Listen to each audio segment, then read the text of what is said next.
नमस्कार मित्रों, green word publication में आप सभी लोगों का हार्दिक स्वागत है। आज का हमारा टॉपिक है मूल विधि एवं संविधान और इसका 10वां लेक्चर। और 10वां लेक्चर आपका आधारित है संविधान की प्रस्तावना, उसके उद्देश्य, अनुच्छेद और अनुसूचियों से संदर्भित जितने भी प्रश्न पूछे गए हैं वह सारे प्रश्न इसमें समायोजित किए गए हैं। और यह है आपका 100 प्रश्नों को लेकर के टारगेट किया गया है और आप इसमें देखेंगे 100+ क्वेश्चन आपके इस पाठ्यक्रम में शामिल किए गए हैं। तो आज आप शुरू करने के पहले एक बार अपने चैनल को लाइक, सब्सक्राइब, शेयर करना न भूलें। तो चलिए शुरू करते हैं। पहला क्वेश्चन है कि भारतीय संविधान के निम्नलिखित में से किस अनुच्छेद के तहत राष्ट्रीय अनुसूचित जाति आयोग की स्थापना की गई थी। प्रश्न क्या कह रहा कि भाई राष्ट्रीय अनुसूचित जाति आयोग की स्थापना किस अनुच्छेद के अंतर्गत की गई है। यहां आपको बताना, देखिए आपके अनुच्छेद लिखे गए हैं। अनुच्छेद यहां आप देखिए लिखा गया है 60, अनुच्छेद लिखा गया है 210, अनुच्छेद लिखा गया है 338, अनुच्छेद लिखा गया है 150। तो यहां अगर आप देखें तो यहां पर अगर हम देखें तो इसका अनुच्छेद आपका कौन सा सही होगा।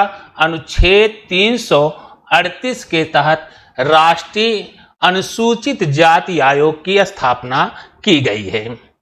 अगला प्रश्न देखें, जब राष्ट्रीय आपातकाल की घोषणा की जाती है तो भारतीय संविधान का निम्नलिखित में से कौन सा अनुच्छेद स्वतः निलंबित हो जाता है। याद रखिएगा, जब राष्ट्रीय आपातकाल अर्थात 352 का आर्टिकल लागू होता है, कौन सा 352 का जब अनुच्छेद लागू होता है तो लागू होते ही अनुच्छेद 352 जैसे ही लागू हुआ वैसे ही 358 के अंतर्गत आर्टिकल 19 जो है वह स्वतः निलंबित हो जाता है। मेरे मित्रों, क्या होता है, अनुच्छेद 19 स्वतः निलंबित हो जाता है।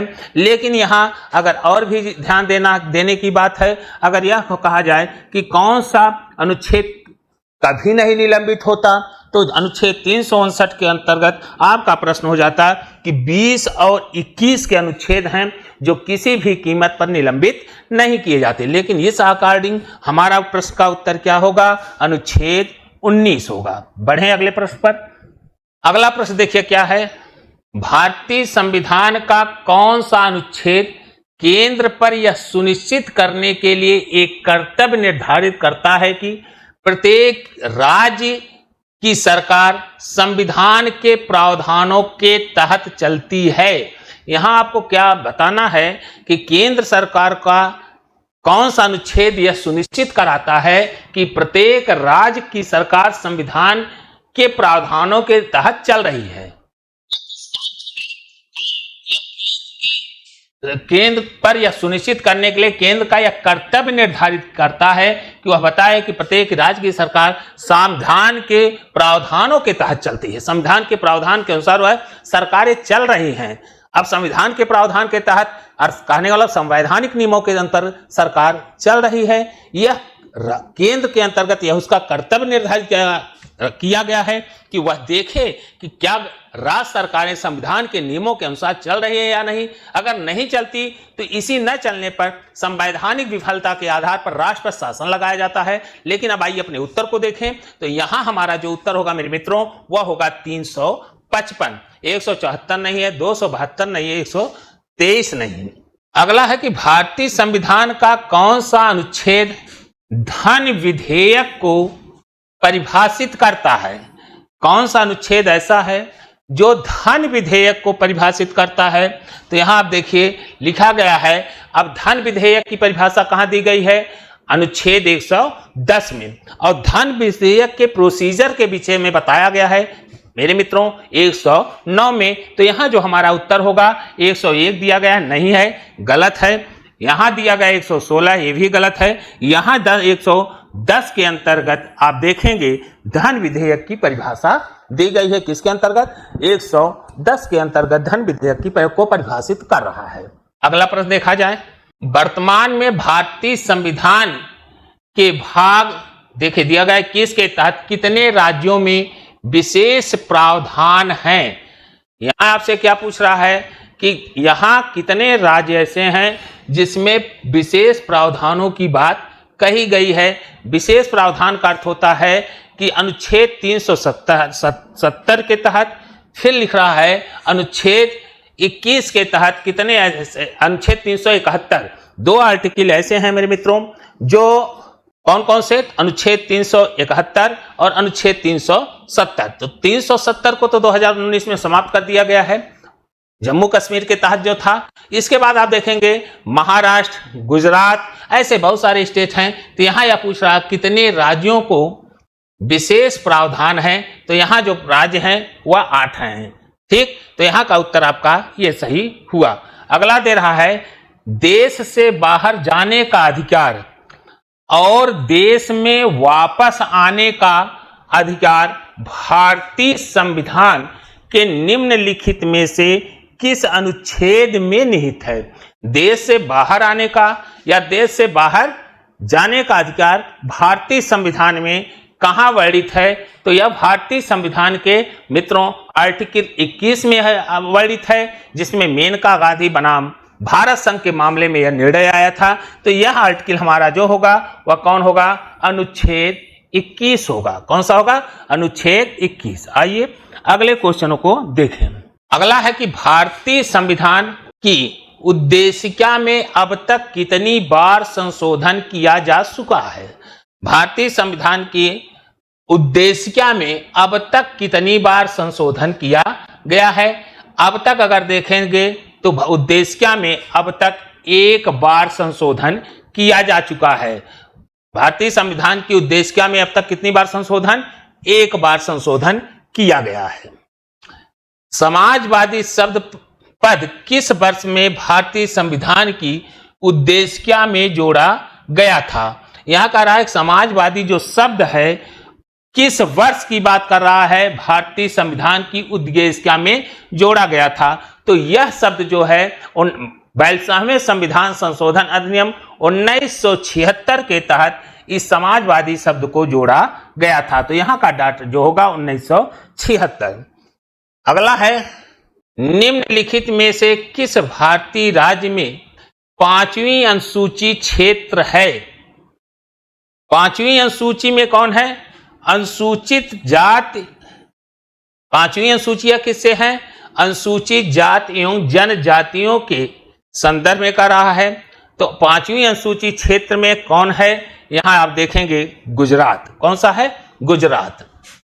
आइए अगले प्रश्नों को हम लोग देखते हैं। भारतीय संविधान के निम्नलिखित अनुच्छेदों में से कौन सा अनुच्छेद राज्य को राष्ट्रीय महत्व के स्मारकों की सुरक्षा का निर्देश देता है। यहां कह रहा है कौन सा अनुच्छेद है जो राष्ट्रीय महत्व के स्मारकों की सुरक्षा का निर्देश देता है। क्या वह अनुच्छेद 55 है, क्या 53 है, क्या 51 है। तो वह अनुच्छेद आपका मित्रों कौन सा है, अनुच्छेद 49 है, जो राष्ट्रीय महत्व के स्मारकों की सुरक्षा का निर्देश देता है। अगला प्रश्न है भारतीय संविधान का निम्नलिखित में से कौन सा अनुच्छेद राज्य विधायिका को वार्षिक वित्तीय विवरण से संबंधित है। यहां कहा कौन सा ऐसा अनुच्छेद है जो राज्य विधायिका के वार्षिक वित्तीय विवरण से संबंधित है। तो वार्षिक वित्तीय विवरण से संबंधित अनुच्छेद जो है वह किससे हैं, अनुच्छेद 202 से संदर्भित हैं। कितने हैं, अनुच्छेद 202 से संदर्भित हैं। अगला प्रश्न, भारतीय संविधान की 8वीं अनुसूची में निम्नलिखित में कौन शामिल नहीं है, जिसमें संथाली, असमिया, तमिल, तो इसमें कौन शामिल नहीं है, राजस्थानी। अगला है कि भारतीय संविधान के अनुच्छेद में बलात् श्रम या दास्ता को प्रतिषेधित परिकल्पित है। किस अनुच्छेद के अंतर्गत बलात् श्रम दास्ता का प्रतिषेध परिकल्पित है। तो बलात् श्रम की बात कहा गया अनुच्छेद 23 में, जबकि अनुच्छेद 24 में 14 वर्ष से कम आयु के बच्चों को कल कारखानों में रखने का प्रतिषेध किया गया है। भारतीय संविधान के निम्नलिखित भागों में कौन सा भाग केंद्र शासित प्रदेश से संबंधित है? यहां कह रहा है कि कौन सा ऐसा भाग है जो केंद्र शासित प्रदेश से संबंधित है। तो यहां आपको बताना है केंद्र शासित प्रदेशों में किस भाग के अंतर्गत यहां वर्णन किया गया है।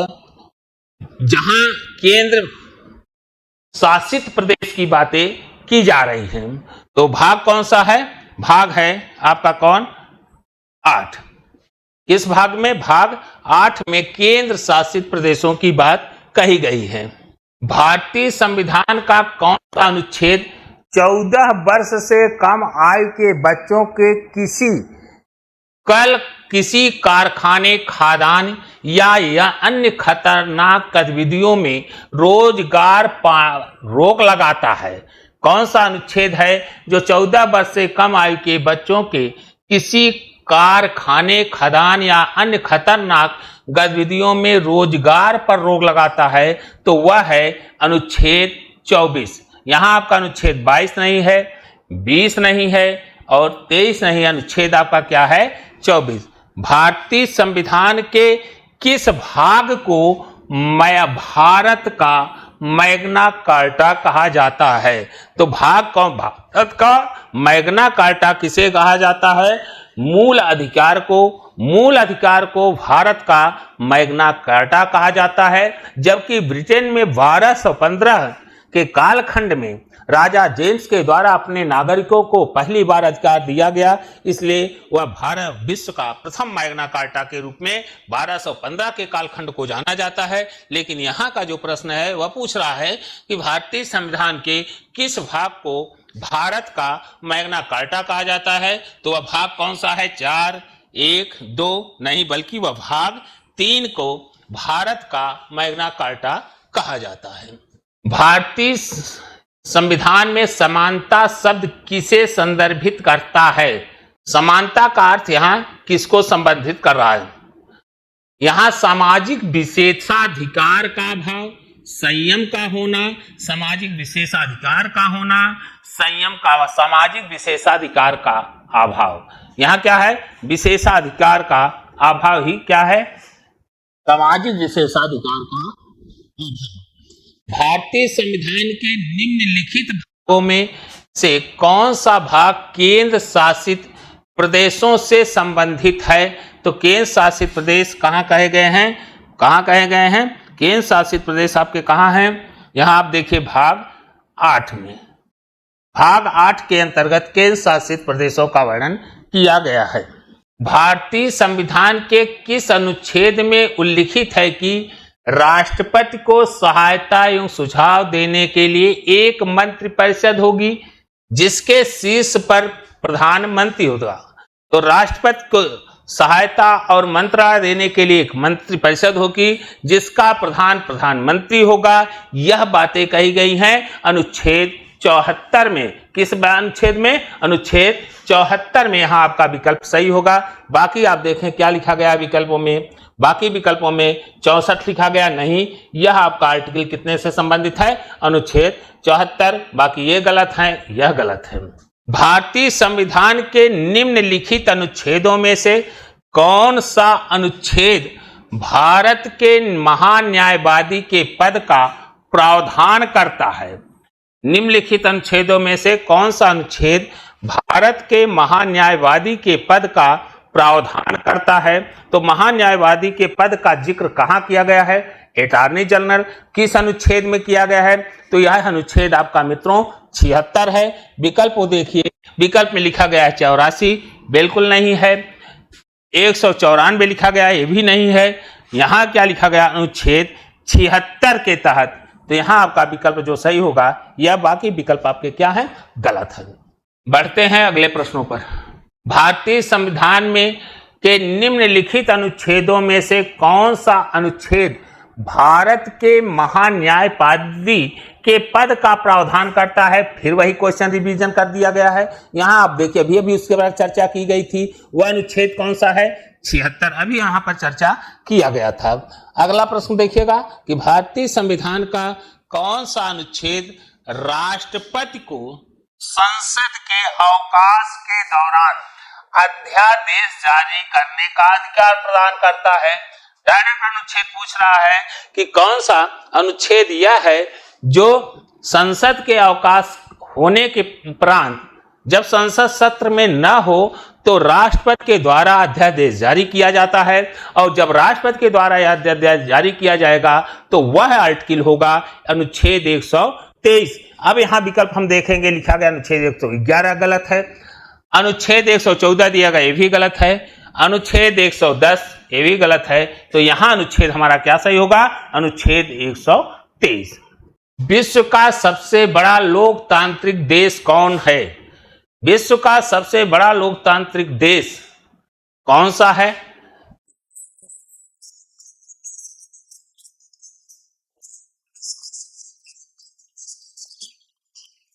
वैसे अगर देखा जाए तो विश्व का सबसे बड़ा, अगर यहां प्रश्न को थोड़ा सा और देख लीजिए, विश्व का सबसे बड़ा लोकतांत्रिक देश, वैसे तो सबसे बड़े में अगर देखा जाए तो लोकतांत्रिक देशों में संयुक्त राज्य अमेरिका भी है, लेकिन अगर यहां यह प्रश्न सबसे बड़े संविधान के आधार पर कि जिसमें सबसे बड़े विस्तृत चर्चाएं की सबसे बड़ा संविधान कौन है, तब भारत होगा।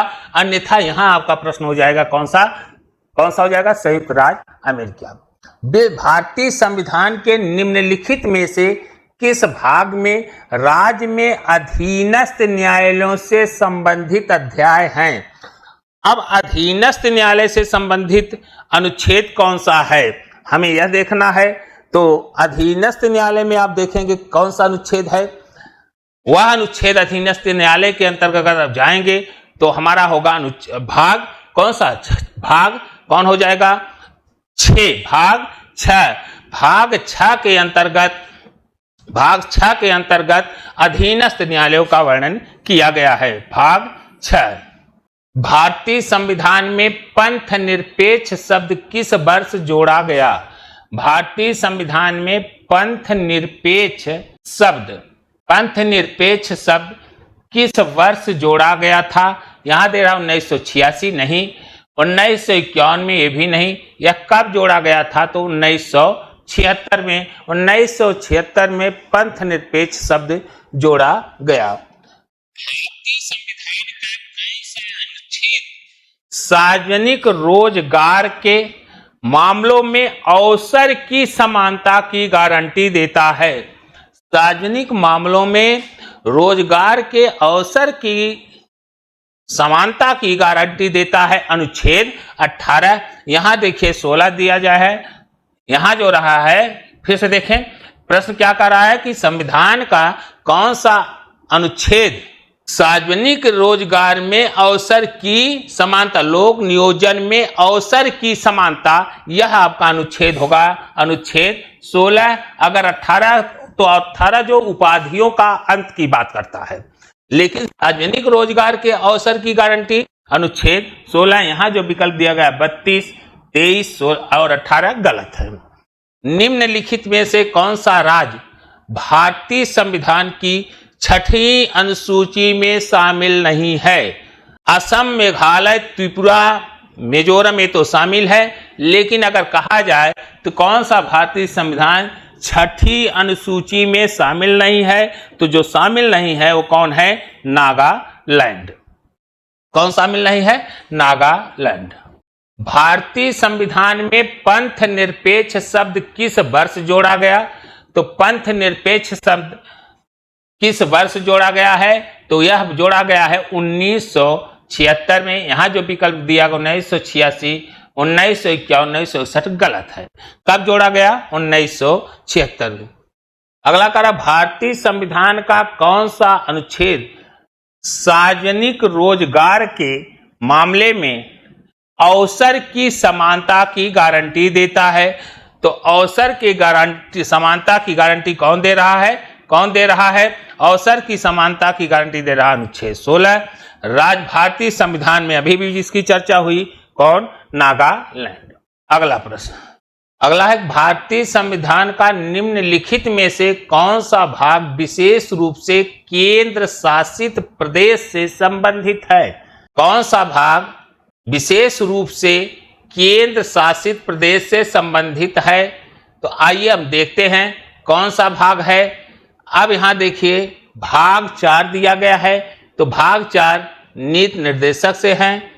अगर हम यहाँ भाग 4A को लेते हैं तो यहाँ क्या हो जाएगा, भाग 4A क्या है, अगर भाग 4A में मौलिक कर्तव्य 4, यहाँ आप देखें भाग 1 भाग 2 है ना, भाग 2 में क्या दिया गया है, नागरिकता दिया गया है।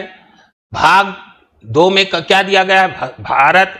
भाग 1 में संघ राज्य क्षेत्र, उसके बाद संघ राज्य क्षेत्र के बाद अनुच्छेद 5 से लेकर के 11 तक जो भाग 2 में दिया गया है।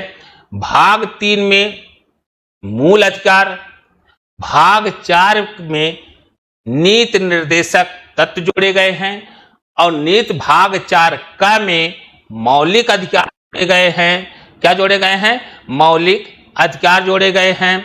और भाग 5 में क्या जोड़ा गया है, भाग 5 में केंद्र से संबंधित है।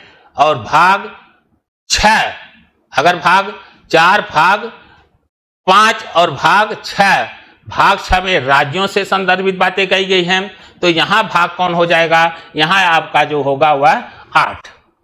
आगे देखा जाए तो भारतीय संविधान में निम्नलिखित में से कौन सा शब्द उल्लिखित नहीं है। भारतीय संविधान में यहां आपको बताना है कि कौन सा शब्द उल्लिखित नहीं है। इक्वलिटी समानता ही है, संघ है, महासंघ शब्द फेडरेशन शब्द का उल्लेख भारतीय संविधान में उल्लिखित नहीं है। कौन सा शब्द भारतीय संविधान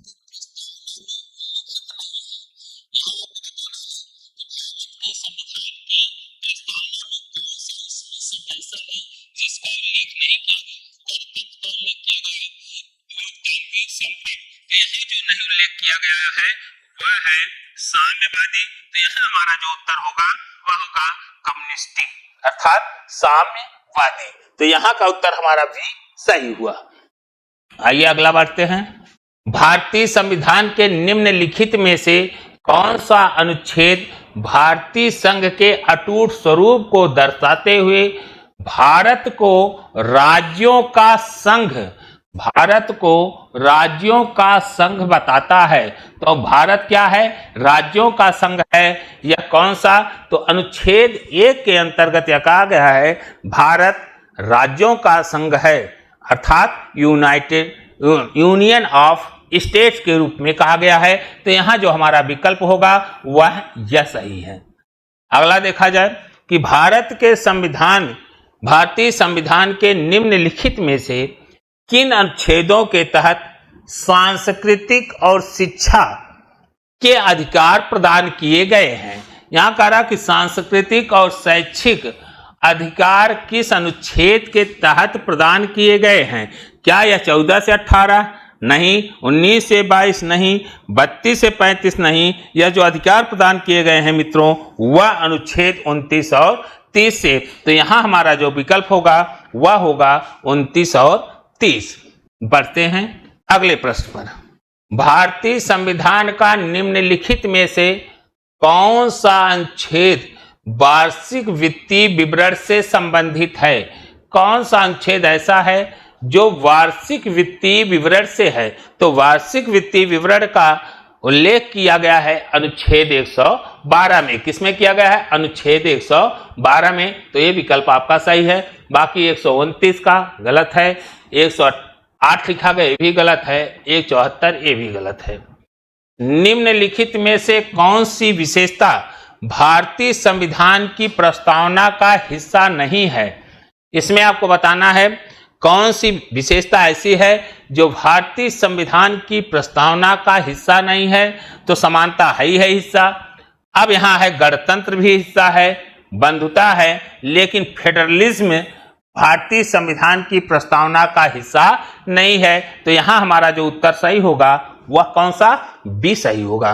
कौन सही होगा, बी। आइए बढ़ते हैं अगले प्रश्नों पर। निम्नलिखित में से कौन शब्द 26 नवंबर 1949 में गृहीत भारत के मूल संविधान की प्रस्तावना का हिस्सा नहीं है। यहां कह रहा कि 26 नवंबर 1949 को जब भारतीय संविधान की प्रस्तावना को अंगीकृत किया गया तो यहाँ यह बताना है कि इस मूल संविधान की प्रस्तावना में कौन सा हिस्सा नहीं है। तो भाई उस समय भी बंधुता था, न्याय थी, गणराज की बात कही, लेकिन अखंडता शब्द नहीं था। 26 नवंबर 1900 में गृहीत भारत के मूल संविधान में क्या नहीं था? अखंडता शब्द नहीं था। अखंडता शब्द को 42वें संविधान संशोधन अधिनियम 1976 के तहत रखा गया। वर्तमान में कितने भारतीय राज्यों में 5वीं अनुसूची के क्षेत्र हैं? 5वीं अनुसूची के क्षेत्र हैं, कितने राज्यों में कर रहा है? 5वीं अनुसूची के क्षेत्र हैं। तो 5वीं अनुसूची के क्षेत्र उत्तर भारत से लेकर के गुजरात, महाराष्ट्र सब 5वीं अनुसूची के अंतर्गत आते हैं। 5वीं अनुसूची एक ऐसा अनुसूची है जिसमें राज्यों के अनुसूचित जाति और जनजातियों से संदर्भित प्रावधान किया गया है, जबकि 6वीं अनुसूची में केवल असम, मेघालय, त्रिपुरा और मिजोरम के से संदर्भित बातें कही गई हैं। भारतीय संविधान का निम्न में से कौन सा अनुच्छेद संवैधानिक उपचारों का अधिकार प्रदान करता है? कौन सा अनुच्छेद ऐसा है जो संवैधानिक उपचारों के अधिकार को प्रदान करता है? तो वह अनुच्छेद है आपका कौन? अनुच्छेद है 32। अनुच्छेद 32 के तहत संवैधानिक उपचारों के अधिकार का वर्णन किया गया है और इसके तहत बच्चों 5 प्रकार की रीटें जारी करने का अधिकार मिला है। और वो 5 प्रकार की जो रीटें हैं वह हैं बंदी प्रत्यक्षीकरण, परमादेश, प्रतिषेध, उत्प्रेषण और अधिकार पृच्छा। यहाँ इसके तहत 5 प्रकार की रीटें हैं: बंदी प्रत्यक्षीकरण, परमादेश, उत्प्रेषण, प्रतिषेध और अधिकार पृच्छा। यही 5 प्रकार की रीटें जारी करने का पावर है। अगला प्रश्न, भारतीय संविधान का कौन सा अनुच्छेद उल्लेख करता है कि मंत्रिपरिषद सामूहिक रूप से लोकसभा के प्रति उत्तरदायी है? कौन सा अनुच्छेद यह वर्णित करता है कि मंत्रिपरिषद लोकसभा के प्रति उत्तरदायी है? तो यह अनुच्छेद जो इंडिकेट करता है वह है अनुच्छेद 75। अनुच्छेद 75 इस बात का वर्णन करता है कि मंत्रिपरिषद किसके प्रति उत्तरदायी है? लोकसभा के प्रति। बाकी जो विकल्प दे रहा है ए, सी और डी, ए गलत है।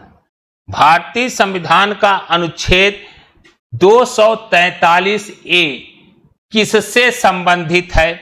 अब यहां देखिए अनुच्छेद 243 से पूछ रहा है कि अनुच्छेद किससे संबंधित है? पंचायतों की संरचना से नहीं, ग्राम सभा से। 243 से किससे संबंधित है मित्रों? 243 से ग्राम सभा से संबंधित है, पंचायतों का गठन नहीं। यह केवल प्रश्न है, उत्तर सही होगा ग्राम सभा। बाकी पंचायतों का गठन, पंचायतों का चुनाव जो दिया गया है प्रश्न क्या है? गलत।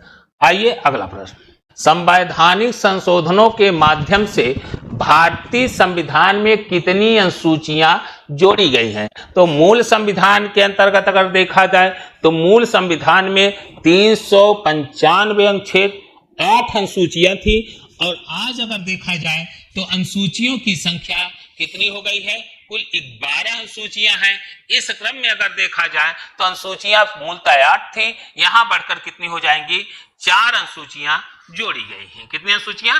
4। आइए, भारतीय संविधान का निम्नलिखित में से कौन सा अनुच्छेद भारतीय राज्य के धर्मनिरपेक्ष चरित्र को दर्शाता है? कौन सा अनुच्छेद है जो भारतीय राज्य के धर्मनिरपेक्षता को पूरी तरह से, धर्मनिरपेक्ष चरित्र को पूरी तरह से कहा जाए दर्शाता है? तो धर्मनिरपेक्षता को पूरी तरह से बताता है जो अनुच्छेद, वह अनुच्छेद है 25 से 28 तक का अगर हम वर्णन देखें तो वह पूरी तरह से भारत के धर्मनिरपेक्षता से संदर्भित बातें कही गई हैं। डायरेक्ट अगर हम बात कहें तो डायरेक्ट रूप में धर्मनिरपेक्ष को कहीं परिभाषित नहीं किया गया है, लेकिन धर्मनिरपेक्ष की जो परिभाषाएं निकलती हैं वह अनुच्छेद 25 से लेकर 28 तक। अब विकल्प में देखा जाए तो यहाँ अनुच्छेद 1 दे रहा है, गलत है। यहाँ अनुच्छेद 21 दे रहा है, भी गलत है। तो यहाँ अनुच्छेद दे रहा है अनुच्छेद 25। तो 25 से अगर हम कह दें टोटल 25 से 28 तक धर्मनिरपेक्षता के चरित्र को पूरी तरह से भारत का संविधान अपनाता है। बाकी विकल्प यहाँ गलत हैं। आइए अगले प्रश्नों को देखते हैं।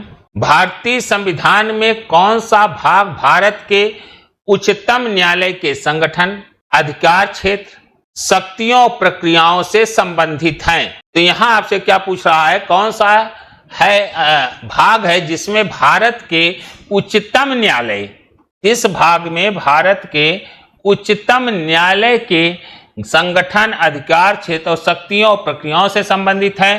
तो भाग 5 में, किसमें कहा गया है? भाग 5 में। भाग 6 में आप जाएंगे तो राज्यों के उच्च न्यायालय से संदर्भित है। तो यहां देखिए भाग कौन सा लिखा गया है, भाग 4, भाग 5। भारतीय संविधान के किस भाग को भारत का मैग्ना कार्टा कहा जाता है?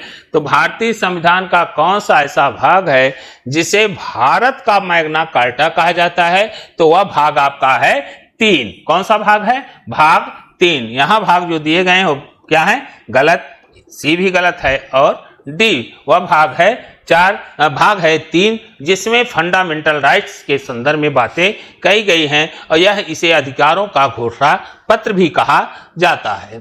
अगला प्रश्न, भारतीय संविधान में वित्तीय आपात का उल्लेख किया गया है? भारतीय संविधान के किस अनुच्छेद में वित्तीय आपात का उल्लेख किया गया है? तो वह अनुच्छेद है मित्रों 360 में। 360 के तहत वित्तीय आपात की उद्घोषणा की गई है, लेकिन संयोग की बात है कि भारत में अभी तक किसी भी वित्तीय आपातकाल का सामना नहीं करना पड़ा। बाकी यह जो अनुच्छेद है यह राष्ट्रीय आपात से है, लेकिन इस प्रश्न के अकॉर्डिंग उत्तर गलत है। अनुच्छेद 320 ये भी गलत है, 275 ये भी गलत है। बढ़े, भारतीय संविधान के निम्नलिखित अनुच्छेदों में से कौन सा राज्यों को गायों के वध पर रोक लगाने का निर्देश देता है? यहां कह रहा कौन सा ऐसा अनुच्छेद है जो गायों के वध पर रोक लगाने का निर्देश देता है? तो गायों के वध पर रोक लगाने का निर्देश देता है, बाघ पशुएं, दुधारू पशुओं पर रोक लगाता है वह अनुच्छेद 48। बाकी विकल्प दे रहा है 54 गलत है, 50 दे रहा है ये भी गलत है, 52 दे रहा है भी। यहां अनुच्छेद जो सही होगा वह अनुच्छेद 48। भारतीय संविधान का कौन सा अनुच्छेद वित्त आयोग के लिए अर्ध न्यायिक निकाय के रूप में प्रावधान करता है? वित्त आयोग के लिए अर्ध न्यायिक के रूप में प्रावधान करता है तो वह अनुच्छेद आपका कौन सा है? वह अनुच्छेद आपका है मित्रों अनुच्छेद 280। यहां क्या दे रहा है? अनुच्छेद 244, 282 गलत है, अनुच्छेद 278 ये भी गलत है। तो यहाँ आपका उत्तर क्या हो गया? यहाँ आपका अनुच्छेद क्या होगा? अनुच्छेद होगा आपका 280। बढ़े, चलिए अगले प्रश्नों को हम देखते हैं। भारतीय संविधान के अनुच्छेद 263 के तहत, अनुच्छेद 263 के तहत स्थानीय सरकार और शहरी विकास के लिए केंद्रीय परिषद का गठन किस वर्ष किया गया था? 263 के तहत स्थानीय सरकार और विकास के लिए केंद्रीय परिषद का गठन किस वर्ष किया गया था? यहां यह प्रश्न पूछ रहा है, तो इसका उत्तर होगा मित्रों 1954। विकल्प यहां देखिए दे रहा 56, 52 गलत है। यहां उत्तर हमारा जो होगा 1954 के तहत है। कौन सा होगा? 1954। भारतीय संविधान के किस अनुच्छेद के तहत भारत के राष्ट्रपति द्वारा वित्त आयोग के गठन का प्रावधान किया गया है? तो यह भी प्रश्न पूछा ही गया था, रिवीजन कर रहा है। यह अनुच्छेद आपका है अनुच्छेद 280 के तहत भारत के राष्ट्रपति द्वारा वित्त आयोग का गठन किया जाता है। तो वित्त आयोग का गठन किसके द्वारा किया जाता है? अनुच्छेद 280 के तहत। चलिए अगला प्रश्न को देखते हैं। अगला प्रश्न देखें, भारतीय संविधान के किस अनुच्छेद में उच्च न्यायालयों को रीट जारी करने का अधिकार दिया गया है? प्रश्न कह रहा है कि उच्च न्यायालय को भी मित्रों रीट जारी करने का अधिकार है। जैसे केंद्र को रीट जारी करने का अधिकार प्राप्त है, उसी क्रम में आप देखेंगे कि रीट का जारी करने का अधिकार उच्च न्यायालयों को भी प्राप्त है। और यहां उच्च न्यायालय को जिस आर्टिकल के तहत रीट करने का अधिकार प्राप्त है वह अनुच्छेद आपका कौन सा है? 226। और आप देखें 226 के अंतर्गत इसे भी उसी प्रकार से रीट प्राप्त है जैसे केंद्र में अनुच्छेद 32 के तहत है, वही सेम राज्यों में उच्चतम न्यायालय को भी रीट जारी करने का अधिकार है। किस अनुच्छेद के तहत? अनुच्छेद 226 के तहत। अगला प्रश्न, निम्नलिखित में से कौन सा अनुच्छेद संसद को सशस्त्र बलों, पैरा सैन्य बलों और पुलिस बलों के सदस्यों की मौलिक अधिकारों को प्रतिबंधित या निरस्त करने का अधिकार देता है? यहां क्या रहा कि कौन सा अनुच्छेद ऐसा है जो संसद को सशस्त्र बलों और पैरा सैन्य बलों, पुलिस बलों के सदस्यों को मौलिक अधिकारों को प्रतिबंधित या निरस्त करने का अधिकार देता है? तो वह अनुच्छेद आपका है मित्रों कौन? अनुच्छेद 33 के तहत। किसके तहत? 33 के तहत यह अधिकार मिला हुआ है। अगला, 33 और 34 और 35 मूल अधिकारों के निर्बंधन से संबंधित बातें कही गई है, याद रखिएगा। भारतीय संविधान का कौन सा भाग राज्य द्वारा शक्ति के मनमाने और निरपेक्ष उपयोग के विरुद्ध नागरिकों की रक्षा करता है? यहां कह रहा कि भारत का कौन सा भाग ऐसा है जो राज्य की शक्ति के मनमाने और निरपेक्ष उपयोग के विरुद्ध नागरिकों की रक्षा करता है? तो अब भाग आपका कौन सा होगा? भाग 3 के तहत। किसके तहत? भाग 3 के। बाकी जो विकल्प दिए गए वो आपके क्या हैं? गलत हैं। भारतीय संविधान का निम्नलिखित में से कौन सा अनुच्छेद है जो राज्य को आधुनिक और वैज्ञानिक पद्धति पर कृषि और पशुपालन को व्यवस्थित करने के लिए निर्देश देता है? कौन सा ऐसा अनुच्छेद है जो राज्य को आधुनिक और वैज्ञानिक पद्धति पर कृषि और पशुपालन को व्यवस्थित करने का निर्देश देता है? तो कौन सा अनुच्छेद है? वह अनुच्छेद बच्चों कौन सा है?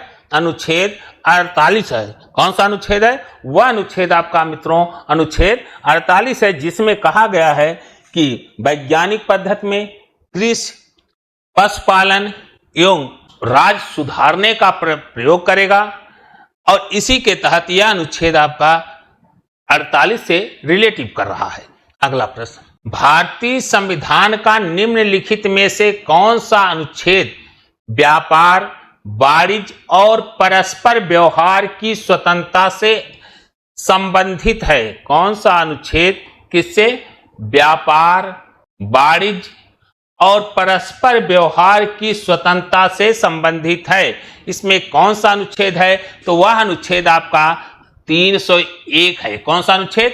अनुच्छेद 301 के अंतर्गत व्यापार, वाणिज्य और परस्पर व्यवहार की स्वतंत्रता से संबंधित है। भारतीय संविधान का कौन सा अनुच्छेद अल्पसंख्यकों को, अल्पसंख्यक से संदर्भित अनुच्छेद अगर देखा जाए तो 29 और 30 दोनों है। यहां देखना है कि अल्पसंख्यकों को शैक्षणिक संस्थाओं की स्थापना और प्रशासन का अधिकार देता है।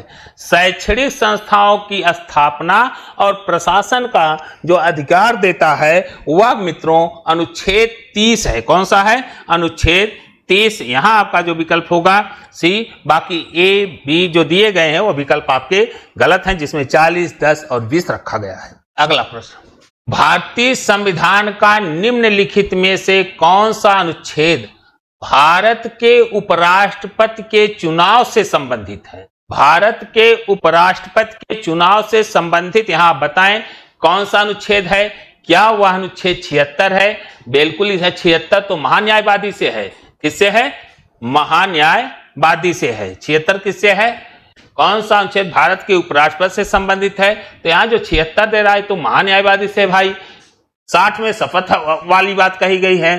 50 में अगर हम देखें तो कार्यपालिका को न्यायपालिका से अलग किया गया है। तो बचा क्या? अनुच्छेद 66। यहां जो विकल्प होगा आपका कौन सा? अनुच्छेद 66। भारतीय संविधान का कौन सा अनुच्छेद प्रधानमंत्री की नियुक्ति करने का अधिकार राष्ट्रपति को देता है?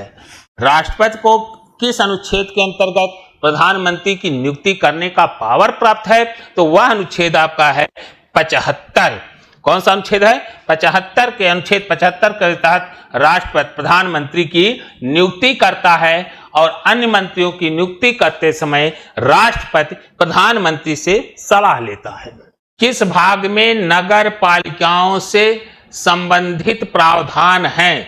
किस भाग में नगर पालिका से संबंधित प्रावधान हैं? अब यहां देखिए, यहां भाग लिख रहा है तो भाग में नगर पालिका से संबंधित कहां किया गया है? पंचायत भाग 9 में है, तो 9 का किस में हो जाएगा? किस भाग में यहां वर्णन कर रहा है। अब यहां देखिए, अगर अनुसूची दिया होता तो 12वीं अनुसूची होगी। भाग दे रहा है तो भाग कौन हो जाएगा? भाग 9 और 9 का। यहां कौन सा उत्तर होगा?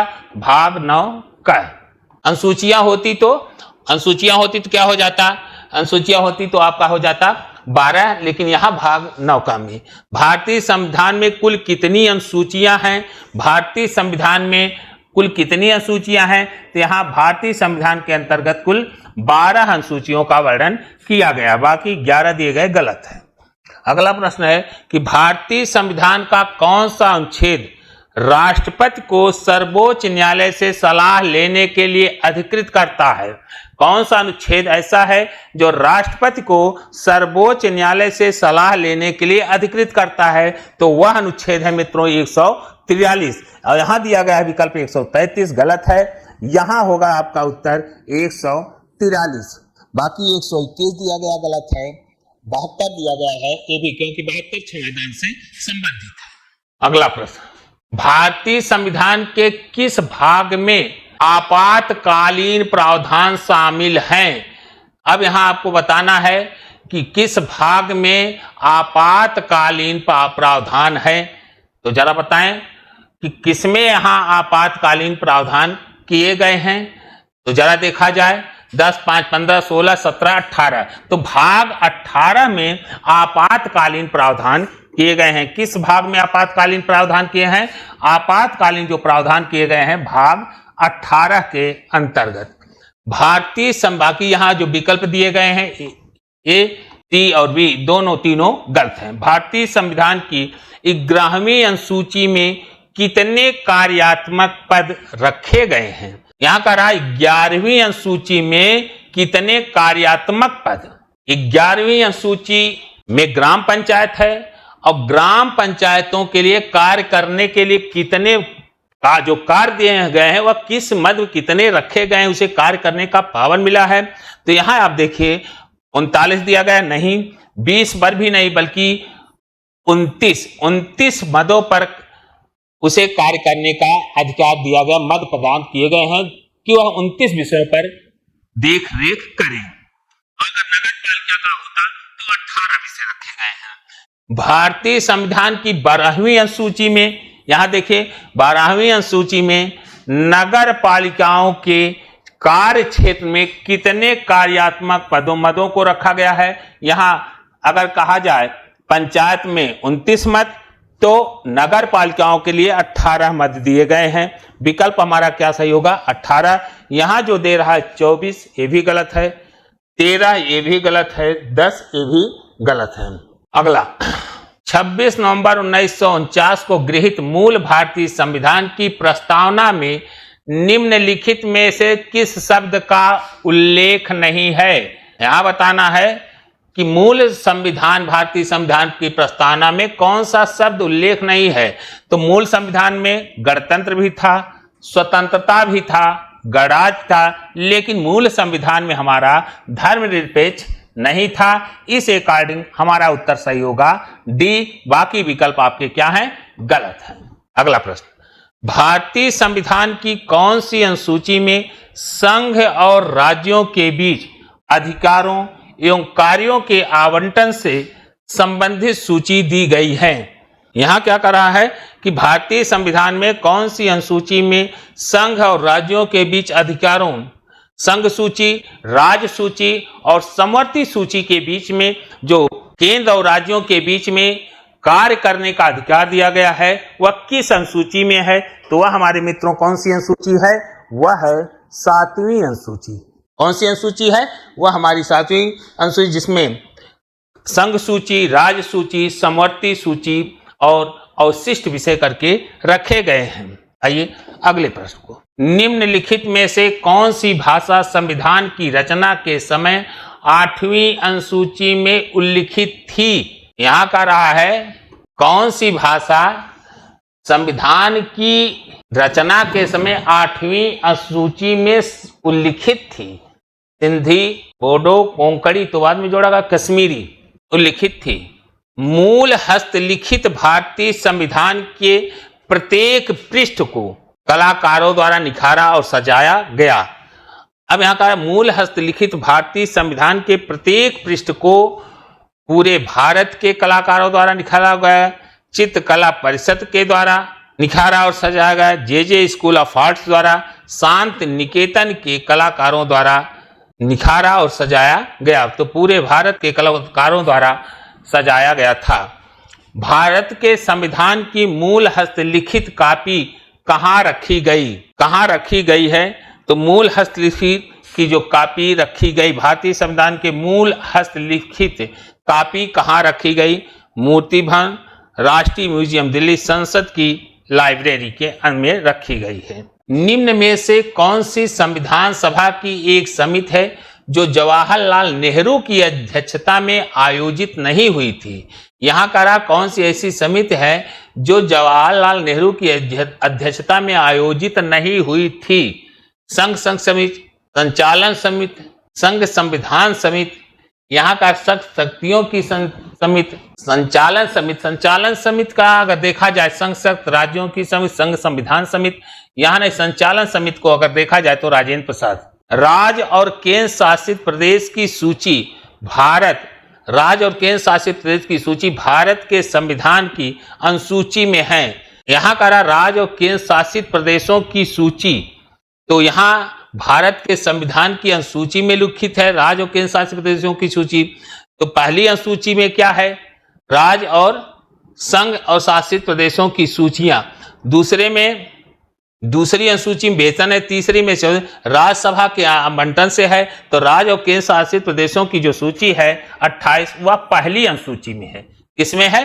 पहली अनुसूची में। किस वर्ष में शब्द समाजवाद, धर्मनिरपेक्षता, एकता और अखंडता संविधान की प्रस्तावना में शामिल किया गया? तो यह जो शब्द रखा गया है समाजवाद, धर्मनिरपेक्षता, एकता और अखंडता संविधान की प्रस्तावना में 42वें संविधान संशोधन अधिनियम द्वारा 1976 में, कब? 19 से। इस तरह से हमारा विकल्प जो सही होगा 1976, 1950 गलत है, 52 गलत है, 66 गलत है। प्रथम संशोधन के माध्यम से भारतीय संविधान में जोड़ी गई, प्रथम संशोधन के माध्यम से भारतीय संविधान में जो जोड़ी गई वह कौन सी? 9वीं अनुसूची। कौन सी जोड़ी गई? 9वीं अनुसूची। 10वीं गलत है, 7वीं अनुसूची गलत है, 12वीं गलत है। कौन सा राज्य भारतीय संविधान की 6ठी अनुसूची में उल्लिखित नहीं है? असम, मेघालय, त्रिपुरा, मिजोरम। यहाँ जो उल्लिखित नहीं है वह है नागालैंड। बाकी असम, मेघालय, त्रिपुरा, मिजोरम इन सब का उल्लेख है। तो विकल्प हमारा जो सही होगा वह नागालैंड, बाकी विकल्प हमारे गलत हैं।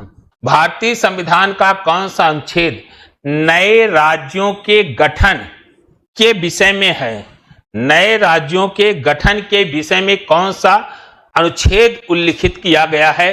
तो नए राज्यों का गठन जो किया जाता है वह अनुच्छेद 3 के अंतर्गत संसद नए राज्यों का निर्माण, उनकी सीमाओं, नामों और क्षेत्रों में परिवर्तन कर सकती है। बाकी जो अनुच्छेद 12 दिया गया ये भी गलत है, 22 गलत है, 9 गलत है। शपथ और अभिपुष्ट, शपथ और अभिपुष्ट के रूपों का भारत के संविधान की 3री अनुसूची में उल्लेख किया गया है। शपथ और अभिपुष्ट के रूपों का भारत के संविधान के किस अनुसूची में? 3री अनुसूची में उल्लेख किया गया है। भारतीय संविधान में इस समय कितनी अनुसूचियां हैं? तो भारतीय संविधान में इस समय मित्रों 12 अनुसूचियां हैं। कितनी है? 12। भारतीय गणराज्य में देखिए लिखा गया शब्द का तात्पर्य संविधान के अनुच्छेद 356 से संबंधित है। भारतीय गणराज्य में शब्द का तात्पर्य संविधान के अनुच्छेद 356 से संबंधित है। या 356 क्या है जरा बताइए? आपातकाल, राज्यपाल का शासन, ना आपातकाल 352 होता है, राज्यपाल शासन नहीं, कर्फ्यू ये भी नहीं, राष्ट्रपति शासन, यह क्या हो जाएगा, राष्ट्रपति शासन। यहां हमारा जो विकल्प होगा भारतीय गणराज्य में राष्ट्रपति शासन का शब्द का तात्पर्य संविधान के 356 से संबंधित है। अगला है संविधान सभा की अंतिम सत्र कब आयोजित किया गया। संविधान सभा का अंतिम सत्र कब आयोजित किया गया। 26 जनवरी 1950 नहीं, 24 जनवरी 1950 को संविधान सभा का अंतिम सत्र आयोजित किया गया है। बाकी विकल्प आपके क्या हैं, गलत हैं। भारतीय संविधान की कौन सी अनुसूची में दल बदल के आधार पर पात्रता रद्द करने का प्रावधान है। दल बदल के आधार पर पात्रता रद्द करने का धन 9वीं नहीं है, 12वीं भी नहीं है, वह है 10वीं अनुसूची। 10वीं अनुसूची जो 52वें संविधान संशोधन द्वारा जोड़ी गई। लोकसभा की कितनी सीटें अनुसूचित जाति के लिए आरक्षित हैं। तो लोकसभा में 84 सीटें जो हैं अनुसूचित जाति के लिए आरक्षित हैं। अगला प्रश्न, भारतीय संविधान का कौन सा अनुच्छेद कहता है संघ के लिए एक संसद होगी जो राष्ट्रपति और 2 सदनों से मिलकर बनेगी, जिसका नाम होगा राज्यसभा और लोकसभा। तो वह अनुच्छेद है 79। इस आधार पर अनुच्छेद 7 गलत है, 3 गलत है, 9, यहां जो विकल्प होगा 79। जब संविधान की पहली बार अपनाया गया था तब इसमें कितने अनुच्छेद थे। जिस समय भारतीय संविधान को अपनाया गया था उस समय मित्रों 395 अनुच्छेद, 8 अनुसूचियां थी। किसी व्यक्ति को भारत के एक नागरिक के रूप में मान्यता प्रदान करना भारतीय संविधान के अधीन आता है, वह 2 से 4 आएगा, 12 से 4, अनुच्छेद 5 से 7। नागरिक के रूप में मान्यता कहां दी जाएगी, अनुच्छेद 5 से लेकर 7 तक। 9 दिसंबर 1946 को की गई नई दिल्ली में संविधान सभा की पहली बैठक संविधान सभा गृह में हुई, जिसे अब कहा जाता है संसद भवन का केंद्रीय कक्ष, लोकसभा, राज्यसभा कक्ष, पुस्तकालय। तो अगर यहां पूछा गया है कि 9 दिसंबर 1946 को नई दिल्ली में संविधान सभा की पहली बैठक जिसे सभागृह में हुई, जिस सभागृह में संविधान सभा गृह में हुई, जिसे अब संसद भवन के पुस्तकालय भवन के रूप में जाना जाता है। अगला, किस तारीख को हस्तलिखित संविधान पर संविधान सभा के 284 सदस्यों ने हस्ताक्षर किए थे। तो संविधान सभा के 284 सदस्यों ने जो हस्ताक्षर किए थे वह है 24 जनवरी 1950 को। कब किया गया था? 24 जनवरी 1950 को किया गया था। भारतीय संविधान में कुल कितने भाग हैं? तो भारतीय 395 8 अनुसूचियां और 22 भाग हैं। कितने भाग हैं? 22 भाग हैं। राज्यसभा की सदस्यावधि होती है, राज्यसभा की सदस्यावधि मित्रों 6 वर्ष की होती है। कितनी? 3 वर्ष नहीं, 5 वर्ष नहीं, बल्कि 6 वर्ष। राज्यसभा के सदस्य का कार्यकाल कितने वर्ष का होता है? तो राज्यसभा के अगर सदस्य का कार्यकाल देखा जाए तो वह 6 वर्ष का, न कि 3 वर्ष, 5 वर्ष और 2 वर्ष, 6 वर्ष का होता है। आगे, लोकसभा में राज्यों को किस आधार पर सीटें आवंटित की जाती हैं? जनसंख्या के आधार पर। किस आधार पर? लोकसभा में राज्यों को किस आधार पर सीटें आवंटित की जाती हैं? जनसंख्या के आधार पर।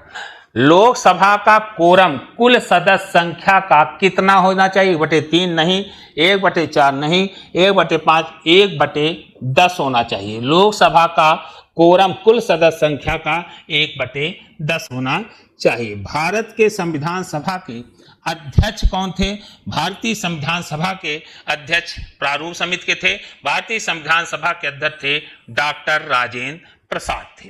अगला प्रश्न, भारत की संविधान सभा के संघ शक्ति समिति के अध्यक्ष कौन थे? संघ शक्ति समिति के अध्यक्ष डॉक्टर राजेंद्र प्रसाद नहीं, जेबी कृपलानी नहीं, सरदार वल्लभ भाई पटेल, जवाहरलाल नेहरू थे। भारतीय संविधान सभा की संघ शक्ति समिति के अध्यक्ष कौन थे? जवाहरलाल नेहरू। भारतीय संविधान में कानून बनाने के किस संविधान द्वारा प्रभावित है? भारतीय संविधान में कानून बनाने की निर्धारित जो प्रक्रिया काफी हद तक किस संविधान द्वारा प्रभावित है, वह है जापान। भारतीय संविधान के भाग 4 में का विवरण प्रस्तुत करता है। मूलभूत अधिकार का वह विवरण प्रस्तुत करता है राज्य के नीति निर्देशक सिद्धांत का, न कि मूल अधिकार का, न तो संघ की कार्यपालिका, न संसद का। की नियुक्ति भारत के राष्ट्रपति द्वारा नहीं की जाती। यहाँ कहा किसकी नियुक्ति भारत के राष्ट्रपति द्वारा नहीं की जाती। उच्चतम न्यायालय के न्यायाधीश की नियुक्ति राष्ट्रपति द्वारा की जाती है। महाधिवक्ता की नियुक्ति नहीं, बिल्कुल यही नहीं की जाती। महाधिवक्ता की नियुक्ति राज्यपाल करता है, इसके द्वारा नहीं की जाती महाधिवक्ता, जबकि राज्यपाल की नियुक्ति भी राष्ट्रपति करता है महान्यायवादी। तो यहाँ का जो उत्तर होगा आपका ये, बाकी विकल्प आपके क्या है, गलत है। भारतीय संविधान की भारतीय गणराज्य की आधिकारिक भाषाओं की सूची प्रदान करती है। कौन सी सूची में भारतीय गणराज्य की आधिकारिक भाषाओं की सूची प्रदान की गई है? क्या 11वीं में, 4थी में? वह सूची जो प्रदान की गई है 8वीं अनुसूची में। निम्नलिखित में से कौन भारत में पहली बार लोकसभा के उपसभापति थे? तो भारत में लोकसभा के उपसभापति कौन थे? तो उपसभापति थे एम अनंत सैनम अयंगर। अगला प्रश्न, भारत के संविधान का निम्नलिखित में से कौन सा भाग नागरिकता से संबंधित है? तो भारत में कौन सा भाग नागरिकता से संबंधित है? तो वह भाग आपका है भाग 12। कौन सा भाग आपका नागरिकता से संबंधित है? कौन सा भाग है? भाग 12। भारत के संविधान के अनुच्छेद 24 के तहत वर्ष से कम आयु के बच्चों को किसी कारखाने काम करने के लिए नियोजित नहीं किया जा सकता।